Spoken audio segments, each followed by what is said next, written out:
This is the Horse Radio Network. This is episode 83 of the Healthy Critters Radio on Horse Radio Network. Healthy Critters Radio is brought to you by BioStar US. Find them online at biostarus.com. On today's show, we discuss the social nature of horses. In Critter Talk, we take on shedding in horses and dogs. In Critter Nutrition, we focus on stress and anxiety in horses. And in Coffee Clutch, we talk about some of our new favorite things. Listen in.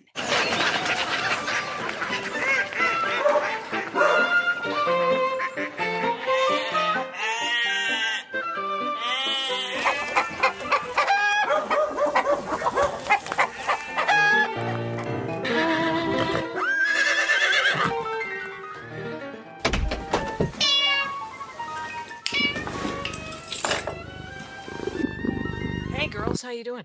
Good. There's a pause. She had to think about that. Well, it's a little bit of a dreary day here in Virginia, and we had such a beautiful weekend. It was 78 degrees, and it was just awesome, and some critters came out, and that was all good. And then today it's kind of, well, you know, it's, what do they say? March comes in like a lamb and goes out like a lion. Yep. Yeah, well, it's still still going out like a lion. Day 2 in April. You know, here's the odd thing. You would think that I would be really sensitive to this since I just spent the entire winter in vitamin D country. Yeah.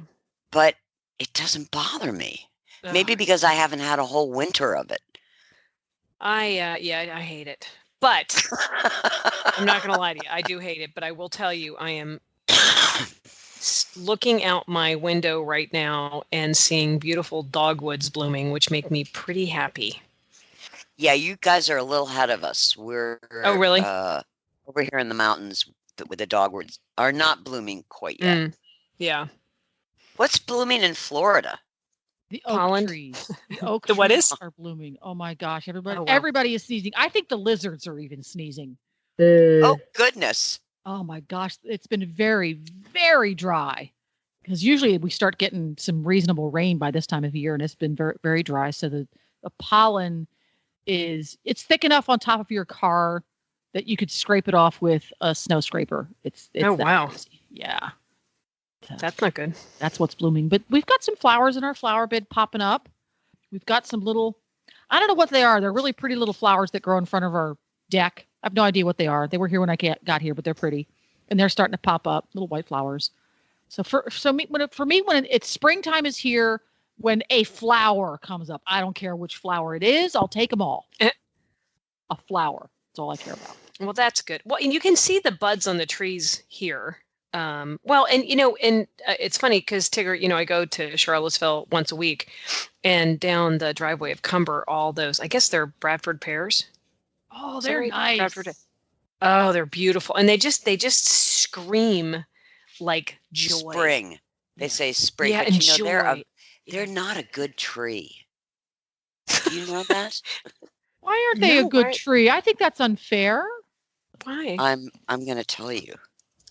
I'm going to listen. Okay. Well, first of all, they can come down, very easily in storms because they're not very deep rooted. Which you're But quite sensitive in to Southern right now, I Living know. magazine, why Bradford pears are the worst tree ever. And it's, this is not the reason. It's a self-destructing plant. So it's weak wooded. Mm-hmm. And it's because it's got dense branches, but all the main branches come out of the same point on the trunk. Okay. So it's actually a very weak tree. But there's something Well, I just Googled it, and the article I found said the same thing, that it's weak and tends to fall apart, and it is it's prolific. Yeah. I still think they're pretty. They are pretty, and they always signal spring because they're the first one to bloom. Mm-hmm. But the Bradford pear originated in China and was introduced in didn't know that. 1964. as an ornamental tree. And they have a very short lifespan, 20 to 25 years. Now, when you think that big maple that fell down on my house was, close to 150 years old, and evidently Bradford pears are big pollinators, so they're pollinating and creating more Bradford pears. Mm-hmm. And here's a quote. When you see those fields of white flowering trees, please don't get giddy with excitement over pretty white flowers. What you are looking at are calorie pears destroying nature. Calorie pears have 4-inch thorns. They can't be mowed down. Those thorns will shred John Deere tractor tires. They can only be removed by steel-tracked dozers, decreasing the value of agriculture or forest land to the tune of $3,000 per acre. I don't think that's the same as a Bradford pear, though. Okay, here's the thing. Bradford pears are the evil offspring of the Chinese calorie pears, which forms the impenetrable thorny thickets that choke the life out of pines, dogwoods, maples, redbugs, oaks, and hickories. So the fact that they were created ornamental, now they've just sort of gone back to their wild genes. We brought these trees over thinking they wouldn't reproduce, and now they are doing just that and taking over native species.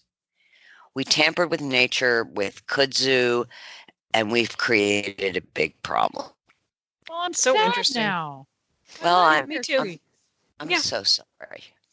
She's sorry, not sorry. Can we Plant talk more about dogwoods and hardwoods? Can we talk about dogwoods again? Yeah. I knew none of that. Did you know if you Google calorie trees. pear that a pear has 102 calories? I did not know that. It figures that you would, Jennifer. It would. Yes. There we go. Well, we're talking about sort of the nature of trees and the nature of things. We're going to be discussing the nature of horses being social creatures. Mm-hmm.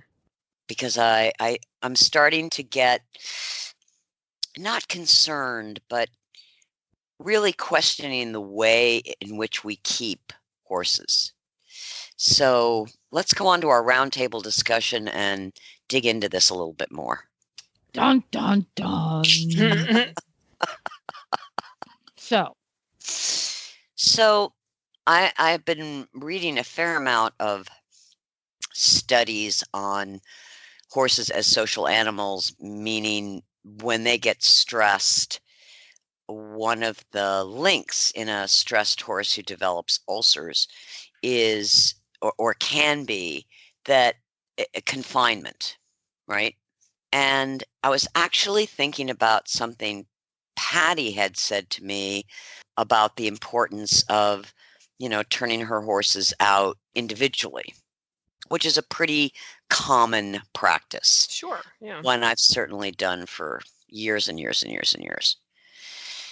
But it's gotten me thinking, and maybe this is because, I've just recently left Wellington, walking into all these most gorgeous, most beautiful barns on the face of the earth. And the horses are in stalls, and they're beautiful stalls, but it feels like I'm walking down, an aisle in a prison, because it's all bars. The doors are shut. A lot of these barns don't have, windows that open to the outside in the back of the stall. And it just got me thinking, do we have this wrong, maybe? That we know horses are social creatures. We know they like to touch each other and, rub each other's necks and talk to each other and stand with each other. And we spend so much time isolating them. I think I get it, but here's the thing: how do we fix it? Well, because there are real world reasons that they get isolated. Yeah, absolutely. I mean, I think of, like I have a baby horse right now, that very fortunate that there was somebody in the barn that would let me turn him out with him because I wanted him out socialized. He's coming for, he's lived in a herd until I got him. And then he learned to, be in the box. And then, he goes out all night and, he has his buddy that he goes out with. And, the reason I'll tell you, this is very interesting because I've never had another horse do this, that I know that I'm doing something right is, he's in a 2 or 3 acre field. And I ride him generally within the same amount of time, within an hour and a half. And he could be at the far end of the field and he can see my groom come to get him. And if he's not seriously already at the gate, he'll come to the gate and leave his buddy, which lets me know that at least I'm giving his social structure enough time to be out with another horse doing what he's supposed to be doing, which is great because it's an older horse and he kind of disciplines him and tells him what he's supposed to do and whatever. But he's waiting to be worked. I mean, I've had other horses. Okay, so let's not confuse working and the horse's desire to be with the human and work and get challenged. That's not my point. What my point is that his balance in his life has got to be pretty good for him on his own free will. And again, this is one horse. This is one individual. And I've honestly never had a horse do this. Like he will stand as I'm riding other horses and watch me ride. I feel like he's critiquing me, but that's, we're not going to go there. That's a different show. Yeah, that's a different show. That's actually some sort of therapy show. But, but what I feel I'm always so happy about, because, I used to be criticized years ago when I had my first Grand Prix horse that I would turn him out. Remember that, Tigger? Remember that was the thing? And, when we didn't turn out our Grand Prix horses, and I just kept going, it doesn't make any sense. If he doesn't get his neck down, I can't imagine that. I didn't even know what I was talking about. And again, he lived a nice, long, healthy life. But I think here's where the issue comes in. And Tigger, I agree with you 1,000%. I know what you're saying and I get it. The hard thing is that when you have these, horses, I don't care if it's, somebody's Pre-St. George horse that is an amateur owner and she's, going out there trying to get the best scores out there in her life versus, Verdade's, if you put them out with other horses and something happens, it's a problem. When I first moved to Houston, I had 2 horses that really obviously seemed to really like each other and wanted to be out together. One very small horse and a larger horse. And the small horse kicked the other horse in the front leg and broke his leg. And that's where the problem comes in. And how do you fix that? That's the problem. Well, I'm wondering more. Yes, that is a problem. But I'm wondering about our barn designs. Huh. Okay. I mean, I think a stall ideally should have a Dutch door that can be open to the outside so the horse can look out. It can be shut if it's bad weather, but they can hang their heads out. They can get fresh air. And likewise, they can hang their head in the aisle and see what's going on and socialize. I think that taps into their very nature. But I think there's a way. We used to be able to put up stall guards. I mean, my old barn that I still have, you can. It's an old shed row. And I think the horses feel more a part of things, not shut away. I also watch when people are taking their horses out of the stall. It's like one horse at a time, yes, because they're worried that somebody's going to kick but the horses that know each other, I think we should allow them to have a little, hello time. And I totally agree with that. How are you time? And can you scratch the spot on my neck? Yeah. When I go out, the way our barn is set up right now is that there's like devil's lanes that you can walk in between. And for the most part, it's really, fun when the horses come galloping up. There's some white knuckle driving or riding, but what I love is that, again, my baby horse, he loves to visit. And so there's a couple of them that I know that he's going to go out and not squeal and do whatever. So when I'm riding, I let him visit. And I mean, I know he digs that, So I think horses grooming each other is just great conversation. It's like getting on the phone in the afternoon with your girlfriend, just venting over your day. You know what I mean? Horses just need to get that connection. And that's the thing that makes it so hard about, how, especially if you have a boarding facility, or let's say a training facility, how do you coordinate? How do you do that and put them out together and hope that it's going to end up okay? I think you do have to find those that are compatible. And I also think, and I noticed this, the hunters and the jumpers and the ponies, they bring their horses right to the show and they have to stand around and wait. Mm-hmm. And you see them standing in a group. The grooms are there and the horses are all, it's like there's an imaginary tie-up. And they're like old cavalry horses just, waiting for the next battle. But Yeah. they're all standing together. And I think that's very comforting and reassuring to horses. Mm-hmm. That's an interesting point that you make, because I've come across horses over the years that show hunter is their career partly because of that aspect. Some horses really they don't care who the herd is. They don't care if they've known that herd for Yep. 15 seconds. Yep. It's their herd and they want to be Yep. part of it. Yep. Yeah. That's a very interesting observation that Mhm. in dressage is a discipline, whereas Of isolation. during the horse's competitive career, he is isolated from that all the time. He goes into Yeah. the warm-up arena, he does his warm-up, he does his test, he goes back to his barn. He Yeah. doesn't ever have Nope. hanging out at the water cooler time. No. That's interesting. Yeah. Mm-hmm. And think of the fox hunters. Those horses are all going out together. Yeah. I'm trying to think up another discipline that has that aspect. Well, jumpers, it's the same thing. They're all lined up. Yeah. Yeah. And when they warm up, of course, at a busy jumper show, you have all these warm-up rings, and there's a lot of horses in them. But in dressage, our warm-ups are really not that crowded.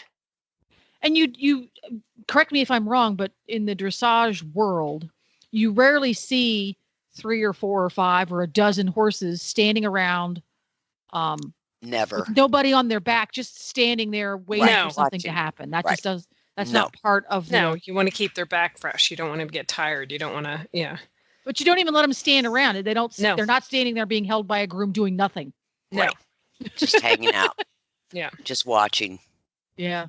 Interesting. That is an interesting It really point is. of view to think about that and the effect it may or may not have on that Mhm. horse's Psyche. psyche. And Nature. if it's affecting his psyche and his nature, it's going to affect how he performs for Absolutely. the immediate future as well as long term. That's very Yes. interesting. Yeah. Huh. Well, there we go. That's a very interesting concept. So I would love listeners who find that a fascinating observation as well. Go over to the Healthy Critters Radio Facebook page and post on there if you can come up with other disciplines or sports in the equestrian universe that have an aspect of them that either really feeds well into horses being social creatures or is in your Or opinion, doesn't. or doesn't. I would like to hear some feedback on other I disciplines. think of the Western horses too. Yeah. They're more waiting in a group for their time, the cutting horses Right. Yeah. and the reining horses and the barrel racing horses. Of course, those horses are like live wires. Mm-hmm. But how often are they just tied up polo ponies? Mm-hmm. And they're tied up to a trailer altogether. That's interesting. Yeah.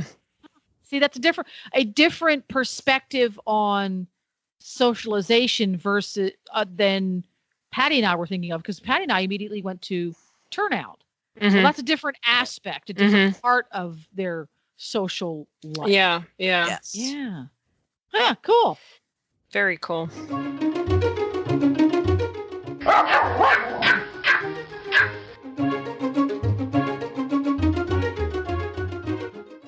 Hello, Hetty. Hi, Hetty. Hetty says hello to you all. Uh-oh. You've been watching The Uh-oh. Wizard of Oz. You sound like the Wicked Witch of the West. No, Hetty has not been watching Wizard of Oz. Should Hetty say this, Flo? Yes. For sure. Interesting suggestion. Noted. Noted. Good. Well, Jennifer has a question for you. Oh, and we have answers. So many answers. So many answers. Regardless of the question, you have the answer, right? So many answers. That's it. So before we began this evening, certain members of our happy little crew here were napping. And that got me to thinking. I want to know, Hedwig, how you feel about humans and their napping habits. Are they good? Are they bad? Is it something that their canines should join them in? Or just we want to get your feel on the topic. Well, I mean, as far as I am concerned, humans are on duty 24/7 in their servile capacity. Oh. So napping is really just a dereliction of duty as far as I'm concerned. If, for example, there are two human servants, one might take a nap as long as that person's particular skills, I'm putting this in quotes, are not needed at that time. But to actually get one's head down for more than 20 minutes seems to me like slovenly laziness. Boy, I'm sure glad I don't have a Pomeranian. Well, I think that's probably mutual. So Hedwig, dogs need plenty of sleep. They think hard, they work hard, they play hard. It's tough to be a dog. So napping is essential for dogs. So should the humans be permitted to participate in group napping activities, or should the humans not nap with the dogs? That is just perverted and disgusting. Of course the human should not nap with the dog. The dog is napping. The dog might nap with another dog. The human should be working. See, so it should be a canine-only activity. I think this is so clear. Why would the human need a nap anyway? Good point. Humans do not do useful activities, nor are they particularly interesting. Well, they do essential. They do have essential activities, though. They have essential activities because they have to feed, care for, and pamper the dog. So those are essential activities. But they don't require napping, now do they? So all human sleeping should be done at night when it's convenient for the dog. Yes, and if a dog, say, wanted to get up or something, then that person should just get up with the little dog. I see. And that about answers it. And somehow or another, those answers were surprisingly Hedwig-like. No surprises. Mm-hmm. Thank you, I don't Hedwig. see a need to pretend to be someone else. I am me at all times, saying true things out loud. Loud and proud. Loud and proud. Thank you. Thanks, Hetty. Thank you, Hetty. My great pleasure to help you. Thank you.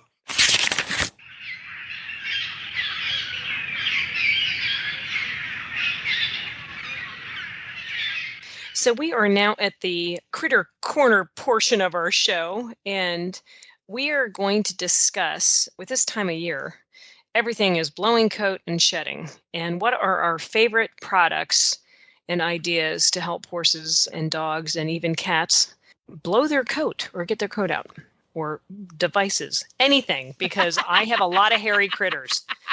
Sandblaster? Yeah, sand. Yeah. What do you guys think about vacuuming the animals? Actually, that's one of the things, isn't it? So what do you, Jennifer, do you have? Yes, it is. Yeah. Do you have any special things that you like to do? Special things that I like to do. I like to let them roll a lot. Let them roll, man, because they're going to do part of the work for you. I have found, and then you alternate that with, believe it or not, my horses shed out faster if they're wearing fly sheets because the hair gets stuck in the fly sheet. Oh, that makes sense. Oh, yeah. That's smart. That's smart. And then you put the fly sheet in the dryer and it sucks all the hair out of the fly sheet. So that's nice. As far as grooming tools, the grooming glove that they make, that's an actual glove and it has little pokey things on the palm of it. Mm-hmm. Hands-on, I think it might be called. Kind of like that because it gets the nooks and crannies. Okay, that's good. And that's Glenn's personal favorite. He loves that one. But you have to have a horse who really likes to be groomed. If you have one of those super sensitive types, maybe not. For the super sensitive sorts, and Nigel falls in that category, Epona makes a product called a tiger's tongue. Oh. Which is, it's shaped like your typical dog bone bath sponge. but it's made of this honeycomb-like stuff. If you can imagine a bath sponge that's more holes than not. Okay. It's kind of hard to describe, but the hair really sticks to it nice, and I'm really kind of liking that. So that's probably my thing. Put the fly sheet on them, even if there aren't a whole lot of flies yet, because it grabs hair. Let them roll a lot, and there you go. Those are mine. Cool. Tigger, what do you have? I just let the horses shed out on their own, which includes rolling. And for the dogs, I use one of those great, I think they're called fork combs, or they're combs, and that's what I get for the undercoat. Oh, yeah, 'cause your dogs have serious fur. Yeah. Yes, they do. Mm-hmm. And I find that the rake works. It's a rake, and it works great. Mm-hmm. And it's fast, and it's not the thing I find about. I mean, brushing is okay for the top coat, but it's the underneath, dead hairs underneath you want to get, and the rake does an awesome job. Now, is a rake one of those kind that have teeth that are kind of wobbly? No, Okay. they're fixed. I'm trying to think of what a rake looks like. It looks like a miniature rake. Yeah, no, I know what you're talking about. Oh, okay. And the teeth are kind of curvy. Yeah, Okay. just like a leaf yeah, rake. Yeah, like yeah. I know what you're talking about, because I just recently got that for the dogs and the cat too. It's really, and it pulls. I mean, it just pulls hair out like I've never seen. Also, there's this thing called the Furminator, which is also good, but it doesn't get Good for an Aussie's coat, though. No, and that's why I got this other one that I really like, and I cannot think of the name of it, but it's this golly. I was trying to look at it. I ordered it on Amazon, and it's Hannah told me about it. It has both sides of it, but it's sort of like a rake, but it curves around, and it just gently pulls out their hair, and it's just awesome. But the problem that I have, like with the dogs, it's great because I do the dogs, every couple of days. Yeah, I have 2 ragdoll cats, and their hair, when you pull it out, just sticks to you. So imagine a very tall woman out in the middle of her yard running Who around. looks a little bit after grooming cats like Sasquatch. Yes. I was just thinking the same thing. That's where the yeah. legend of Bigfoot came from. Did you know Yeah. that? Yeah, well, I'm getting it now because I'm running around trying to figure that out. Yeah, and the cats are just like, whatever, yeah. So, but I will tell you, it helped a lot. But the other thing that was nice is, like, after I did that, then I get like just a wet, washcloth and just kind of go over them. And then a lot of the hair attracts to that, which is good. And then I just rolled on the ground and tried to get the rest of the hair off of me, which again, now I'm beginning to see the Bigfoot reference. But anyway. But okay, but what now, as far as horses, Tigger, you said you just let them roll out there. I have to tell you, a good old fashioned shedding blade. Oh, I have one. I mean, there's no. You don't use it. Anymore. You look at it a lot. Yeah, you look. Yeah, at I it. admire it. I still have this. Yeah, well, that is one of my favorites. And again, you can't use it for too sensitive of a horse. But I mean, not just that. And there are the new, grooming curries that are sort of rubber. You stick your hand in it. One side has kind of more intense pointed ones, and on the other side, it's more close together. And that I love, because you can do that and you tap it on your foot, the hair comes out, and you keep going. So that's been a good thing, because I mean, they're shedding like crazy right now. Yeah. But I love to see the bits of their hair on the pine trees, where they're rubbing it off, and then the birds fly down and pick up a few. The nice thing about having retired horses is that you can just really let nature do its thing, and it's really amazing. Their hair becomes nests, and I think it's very cool. Yeah, I mean, I really supported a lot of bird nests yesterday, for sure. I mean, I kept saying to Ray, look, it's flying off into the way. I mean, there's a whole lot of happy. I'm the same way. I love seeing birds' nests with horsehair in them. Oh, I do too. I love it. And the brilliance of how they weave it in, it's pretty incredible. It's Yeah, I know it is masterful. amazing. Now, I take dog hair and put it in the compost because it's protein. Hair takes a long time to break down. It does. Yeah. It does. But still, it's providing keratin and Right. Well, it's hair. It will break down. It just takes a while. See, back in the day, we were not allowed to put the horsehair into the muck heap because it went to the mushroom guy, and he didn't. Oh. Yeah. Pennsylvania. Yes. I don't think they grow mushrooms in Pennsylvania anymore. Maybe I'm wrong, but I think that's kind of. Well, that used to be a big industry. Used to be huge industry. Mm-hmm. Used to be huge. Oh yeah. So in the springtime, you're shedding everybody out. What section of your horses is most challenging to get the hair out of, Patty?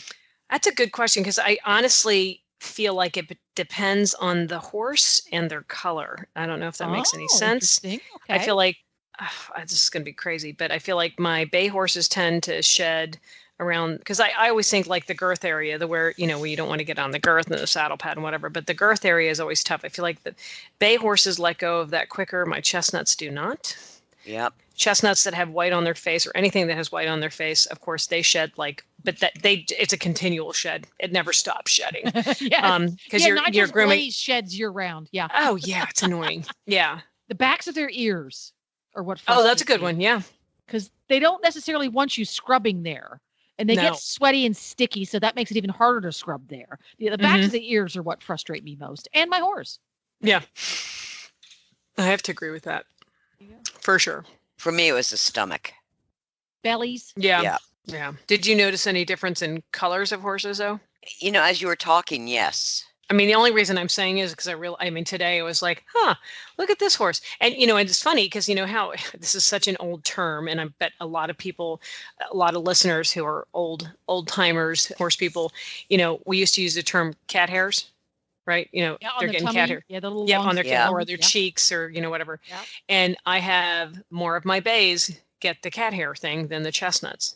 It's just and I don't interesting. And yeah, it's crazy, but yeah, I just feel like you're always fighting that. But then I feel like, just one day you come and you're like, look at that. Winter's gone. Yeah. Thank goodness. It's right after the dogwoods bloom. That's when it happens. Yeah, exactly. So, right when the dogwoods bloom. Yep. Mm-hmm, indeed.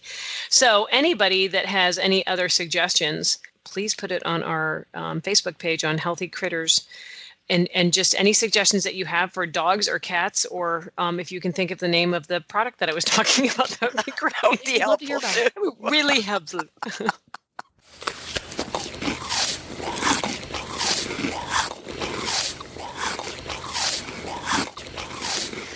Now we're at Critter Nutrition, and we're going to delve into stress and anxiety in horses. Stress is a natural reaction to change. The fight or flight response is a quick burst of adrenaline that stimulates a physical and mental reaction to immediate threats. When a horse experiences change, stress hormones such as cortisol rise, norepinephrine in the brain increases, stomach acid elevates, and blood supply is directed to the limbs and muscles and feet. Acute stress is a short-term response to change.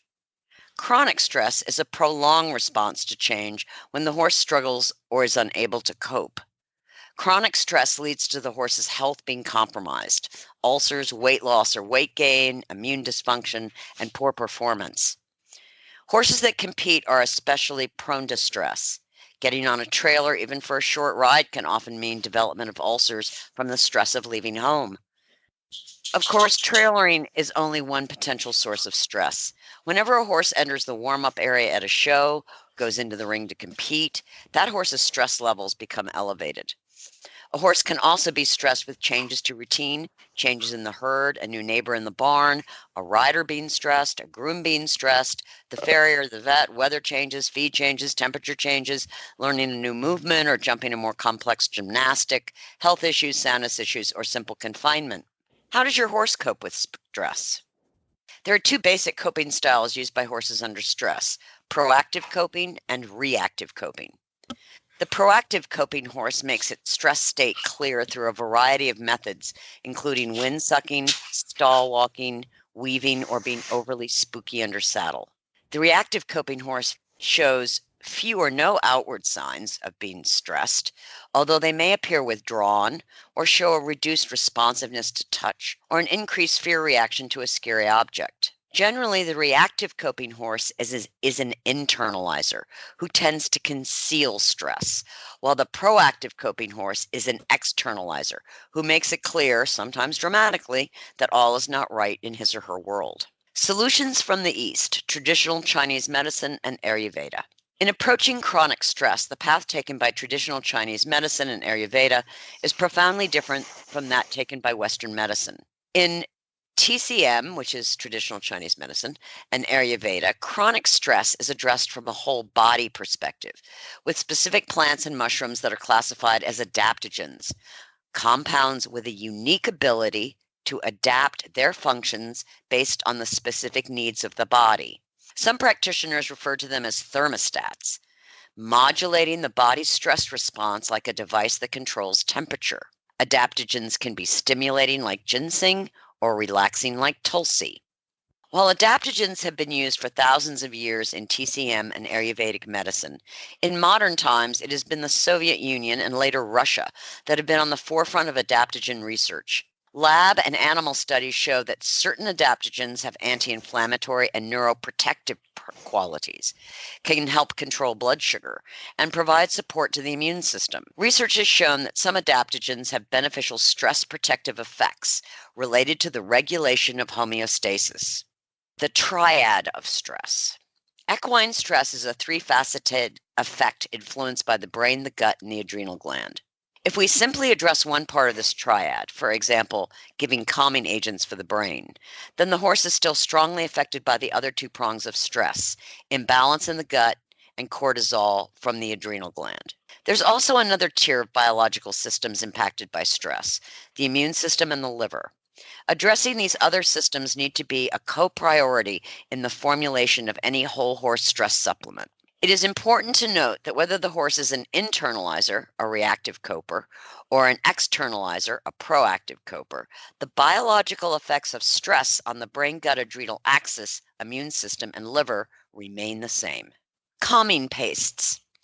There are lots of calming pastes on the market, most of them designed to reduce anxiety.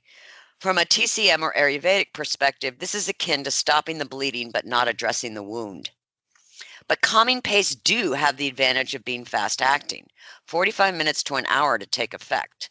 For riders and owners, this is a big plus. Nobody wants their horse to have a meltdown in the ring or in the trailer or on a trail ride or when they're being shod.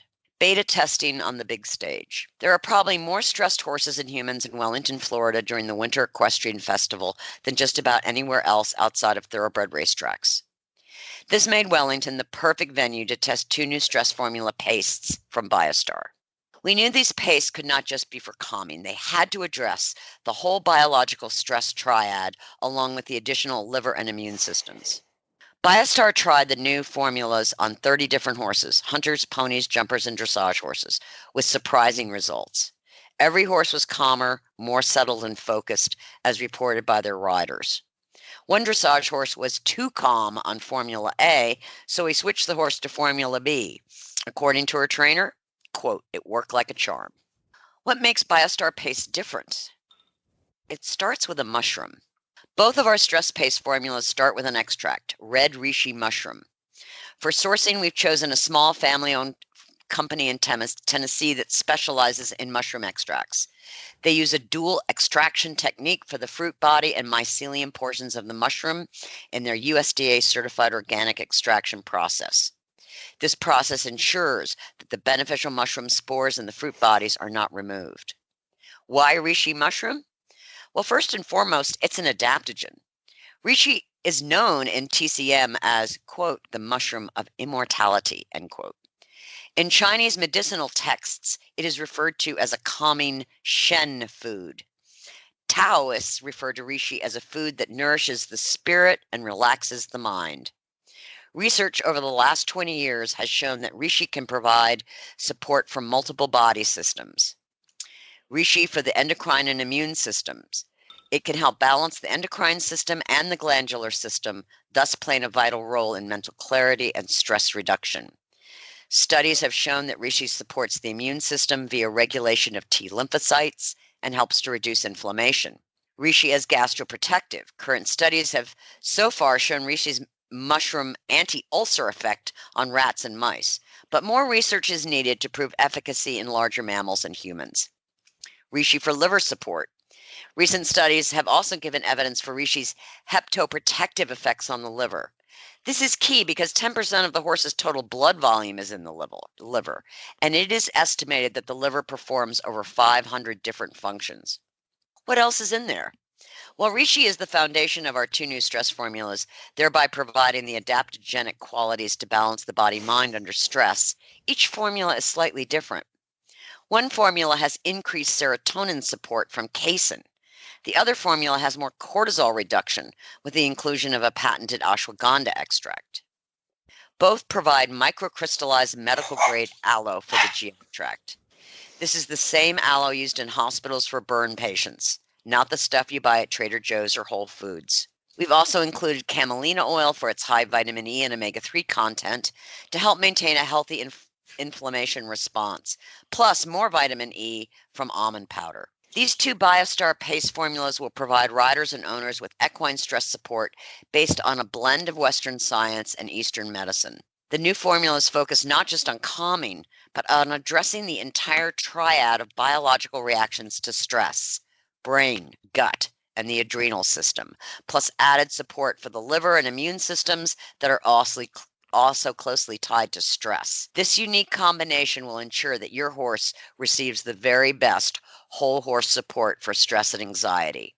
Our new stress products will be available May 2019. Real horses and real dogs are healthier, perform better, and recover more quickly on real food. That's why BioStar empowers horse and canine owners with 100% whole food nutrition, supplements, and feeding programs.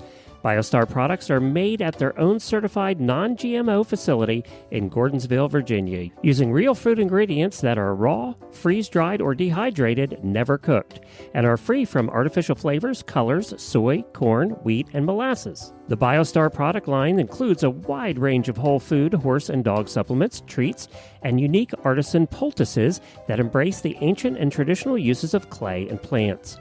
Visit biostarus.com today and learn about whole foods and canine and equine nutrition so you can make the best decisions about the care and health of your horses and dogs. That's biostarus.com. Whole food nutrition the way nature intended.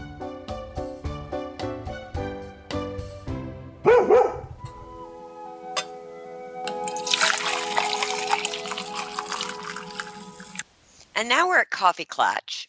And we're going to give a shout out for a few of our new favorite things. And I'm going to start with a company called Outer Isle. Oh. And they make what they call them sandwich thins that are made of cauliflower. Okay. So it's made of fresh cauliflower, cage-free eggs, Parmesan cheese, cultured milk, enzyme salt, pure nutritional yeast. That's it.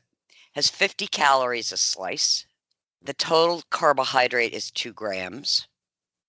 Has a gram of fiber, 4 grams of protein.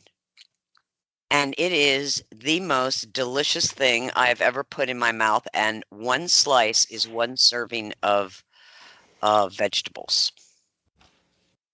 And you put it in your oven or your toaster oven at 425 for like 5 minutes, and it warms it up. And if you want it really crispy, you leave it in there longer. And then you can, make a sandwich out of it. I eat it just with a little bit of butter on it. Oh my gosh. I am addicted. And it's called Outer Isle? Outer Isle. And go to the website outerislegourmet.com. And they call it Plant Power Sandwich Thins. They also make pizza crusts. Yes. Yeah. And there's real ingredients. This looks quite delicious. Oh, it is so incredibly good. I mean, and because I'm trying to, really stay within the keto type of Well, mind. this is perfect for keto. Well, yeah. I mean, when you said cauliflower, I was like, ding, ding, ding. Looks delicious. And one of their suggestions is you can, top it with guacamole, hummus, olive oil. But the taste of it itself is so delicious with the Parmesan cheese. Now, they do make one that's a jalapeno and one that's an Italian. I've only done the original. But it's, gluten-free. It's low carb, it's low calorie. There's no flour, no nuts, no soy, no artificial ingredients. And you get 1 servings of vegetable per slice. Yeah, I'm actually ordering it. Because it looks delicious. I'm just saying. It's fantastic. I'm so excited. Okay. Yay, Tiggs. Thanks. You're welcome. I'm super excited about that because I'm always looking for, because I order the cauliflower crusts for pizzas and I make them, all the time. And I just had for lunch today, delicious stuff on that. And I love that, little different snacks and stuff too. So exactly. I will let you know. What do you think, Jennifer? Well, my new favorite thing seems so lame after that. But now I'm hungry too. So boy. Yeah. Win-win for me. My favorite new thing's a pool noodle. Excuse me? Oh, that's funny. That's just funny. It's a pool noodle.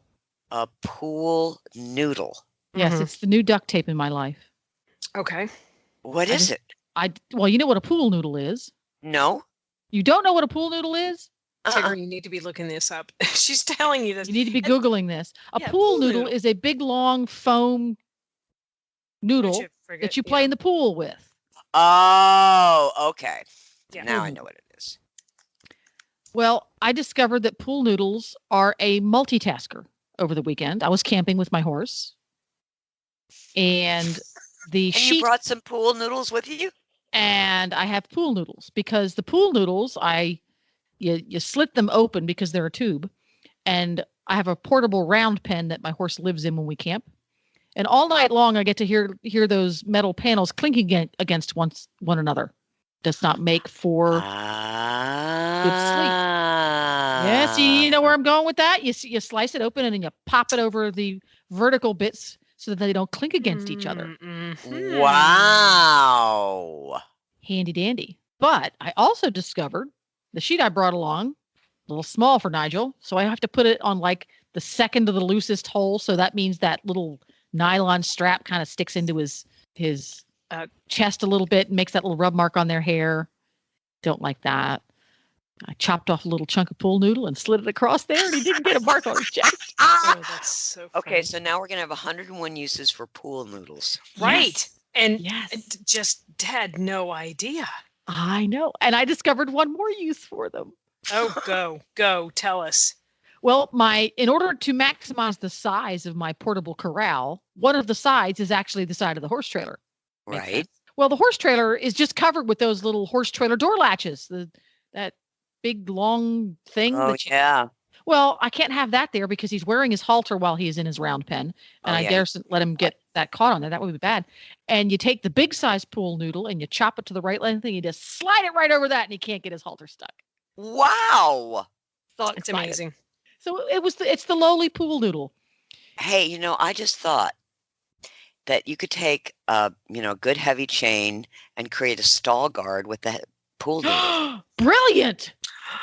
Oh, wow. Yeah. That's so smart. Yeah, you could put it over top of your stall guard chain because that's good thinking. Yeah, I like it. And they come in different sizes and all kinds of really fun colors. That's so cool. Oh, that's so cool. So yeah, that's really cool. There you go. Patty? Well, okay. Mine comes with a story. Of course it does. Okay, as you know, I travel quite a bit. And before I left Houston, I was on a quest for a more comfortable bra. And I came across something called a SheFit bra. I don't know if you guys have seen it. It's like been on Facebook and whatever. And it's incredibly comfortable, and it's adjustable on the back and adjustable on the sides. And it's really incredibly comfortable, even when it's really super hot, which is saying a lot, in the summer when you're riding. And I will say to you, it is, it comes in different colors. It's very comfortable. It's, I guess more like a sports bra, but you can adjust, at the end of the day, when you've been riding all day, and of course, I always think in these terms, you can actually take the Velcro on the straps over your shoulders and release them a little bit more, or you can undo the one in the back. It's very, very, very, very comfortable. However, I wouldn't use it. I wouldn't have it on when you're flying because I have not had this experience, and actually it was quite comical. I fortunately had a little bit more time than I normally had. I was actually flying in the evening because normally I'm flying and trying to get out like at 6 a.m. This time I was flying out at 5 in the afternoon, and I went through and I was dressed in more normal clothes because I was going to my location, but not going to be teaching right away. So I had on a lighter shirt. Now, all winter long that I've been flying back and forth, I have never had any problem going through security. Well, because of the zipper at the very top, they kept telling me, they went through and they're like, okay, ma'am, we've got to pat you down. We've got to do whatever. And I'm like, okay, no problem. And they're like, and we're going to pat you down and we're going to, do this. I'm like, okay, no problem. And then they're like, the one lady looks at the other lady. She says, I can't pass her. I can't pass her. I'm like, okay, what does that mean? And I'm sitting there going, what does that mean? And so they called another lady over. She went through the same thing. Anyway, it ended up being in a private room. I kept saying, do you want me to just take my shirt off? Look down my shirt. It's not a big deal. It's just a zipper with a flap. It's very comfortable. It's a really nice bra. Look it up on Facebook. It's a really great bra. Look it up on Facebook. I was just like, seriously, guys, I'll take my shirt off. They're like, no, ma'am, that's not what, and I realized these ladies were doing their job. And it was really quite funny because once the supervisor came in and passed me, I was like, so is it inappropriate to say I'm going to take my shirt off for you? And they all looked at me like, yeah, don't ever do that in public. I'm like, okay, anyway, but it is a very great bra. It does not pass through security well, so don't wear it there. But other than that, I highly recommend it. Oh, that's such a story. Yeah, it actually gets more in depth than that, but I'm not going to share that on the radio. Yeah, but it took under 10 minutes, and it was very impressive how wonderful these ladies were and how grateful they were that I thanked them at the end of this instead of yelled at them, but because they were just doing their job. And and you know what? I bet you every one of those ladies went through and looked up the bra. And they probably bought it. You are going to get a commission, right? I don't know, but I'm just saying, I kept saying she fit. She fit. Look it up. And they're like, really? I'm like, yeah, you can adjust it in the back. And I mean, at the end, they were asking all sorts of questions, but I'll tell you what, I wasn't allowed to take my shirt off. Anyway, but the point of the story is it's a great bra. That's one of my favorite things. Okay, so my second new favorite thing is something that I found in Florida, and it's for dogs, and it's called Bark Bistro. And I started with it's a cooked meal in a bag. Mm-hmm. I started with the turkey and mac bark bowl. Mm-hmm. Because Wookie, every time she goes to Florida, she gets GI tract upset. And even though she's lived on raw her entire life, with the medication she was on, the metronidazole and stuff, I thought, well, maybe I should give her some cooked food. So I found this at the local dog store. And here are the ingredients: USDA certified ground turkey, egg noodles, zucchini, carrots, cranberries, pumpkin, salmon oil. It's approved for human consumption in a commercial kitchen. And so I bought one. She was crazy for it. They have 3 different ones, so she eats all 3: the chicken and quinoa and the beef and mash. And I noticed when I got home that Thunder Bear was not so enthusiastic about eating. I mean, he was eating, but when you know your dog, and it was like he was eating, but he wasn't eating with enthusiasm. So I thought, well, I'll try him on this. Oh my gosh. He's leaping in the air when I put this in his bowl. So I haven't been able to find it in Charlottesville, so I've ordered from them direct. But if you're looking for the convenience of a cooked meal in their, 32-ounce bags, I can get a bunch of meals out of one bag. And the dogs love it. Their poop is great. And I'm just thrilled to find this convenient home-cooked dog food to when certain dogs don't need or want raw, and I don't have to get out my crock pot. So, well, the website's quite nice too. I'm looking at it right now. It's got some. Yeah, this is barkbistrocompany.com. They also make some really great peanut butters. I was just gonna say, yeah. With some with pumpkin and some with banana, but I tell you, and for traveling, I just stuck them in my cooler to drive home, and they're flat, so they're really easy to carry. Yeah, they're great. I can't say enough about them. So barkbistrocompany.com. Yep, and a great website. And a great easy to navigate. Yeah, absolutely. Yeah, well, it is, because when I can look at something and understand it, that's like right away. A+. Exactly. Yeah. Yes. So if you've found a new product, let us know on healthycrittersradio.com. Indeed. Thanks for listening, everyone, and thanks to our sponsor, BioStar US. You can find them online at biostarus.com. Get the Horse Radio Network phone app on iOS or Android by searching for Horse Radio Network in the App Store. It's free and easy to use. For details about today's show, go to healthycrittersradio.com, where you can find links, photos, and more information about our guests. As always, we love your feedback. Please follow us on Facebook under Healthy Critters Radio.